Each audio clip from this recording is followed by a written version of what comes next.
your target. Mid-level management, oh, that's me. Oh, okay. Transition, oh, okay, that's me. So whatever that thing is, that how you present yourself, you want your client base to be able to see themselves in your need, in your niche. It's about, because very often we get all these really lovely niches about what we love, and have highly meaningful names and things like that mean a lot to us, and they've got a nice metaphor and all. But for the person who has the need, they look at it and have no idea what it means. I'm looking at this very... our first company name was the Gaian Group. Is what? Gaian Group. G-A-I-A-N. A lot of reasons, and I had a whole story behind it that I like to tell the metaphor on. It's what it was the metaphor for and all these various things. And when we got there and had the conversation, people went, oh, wow, that's really cool. I get it. But the person, when they're out looking for help and they're going, I need some help in large-scale change, I got two options, a Gaian Group and ChangeWorks International. Which one should I call? Which one do you think they'll dial first? ChangeWorks International. And if you read the three-letter blurb or three-line blurb, that's you need to be able to represent what you do. Your unique promise, which represents what you most love, and your niche. And that's pretty much it.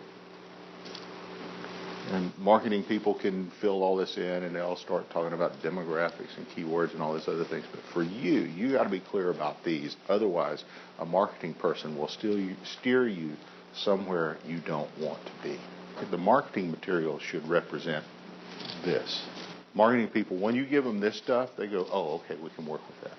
If you don't give them this, they're going to look at you and your resume, and they're going to go into your resume, and they're going to find the thing that they think will sell, and they're going to highlight that, and they're going to send you out coaching attorneys, or and however that resume represents you, they'll pull that. And what we do, remember that deal that says we know ourselves through our intention, and the world knows us through our actions. There's two ways you can take that from a branding and a personal. One is if you say that's what we see that we get from you, so okay, so I must be that, so I'm going to brand that, which means that the world defines you by what they see.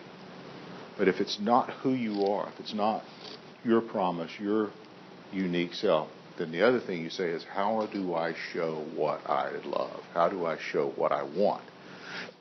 How do I shift my actions that display who I want to be? And that's the thing that we always have to pick, and the more you do the second, the happier you'll be with this. Because you'll be living that authentic and high integrity life. And I thank you for bringing that up. Take that as data, not a definition of you. And just, oh, that's interesting. So if it's grossly different, change their perception. Years ago, again, when I was running this wholly owned subsidiary, we worked in high-performing organizations. And because of the way it tended to get called when organizations were in trouble, and they were already cutting back. So what I found was go in and they're laying off, and we would try and usually what would happen is we would go in and say we're going to lay off half our people and go in and work through this thing and say, okay, we're going to lay off 10%.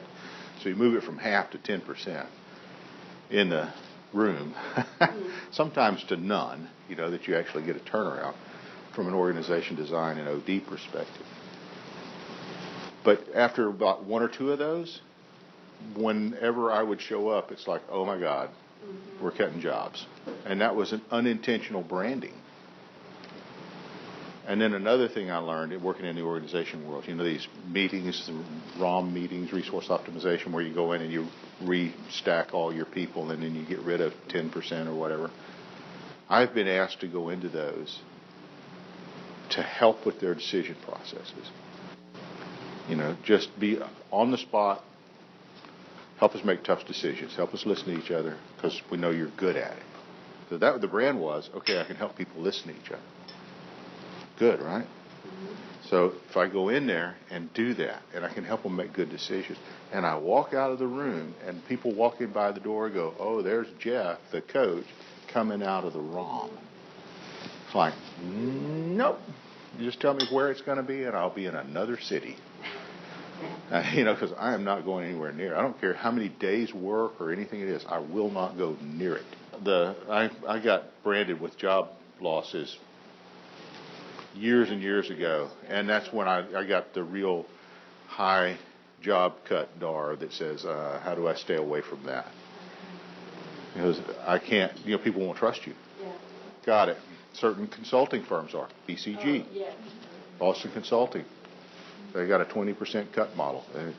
Like it's just a machine, boom, boom, boom. So be careful about this. So these things, these are thought provokers. Everyone have some starter. Wonderful thing on this. It's another part of the decisions that we'll talk a little bit about as we go through here. How much do you need? May I use you as an example, Justina?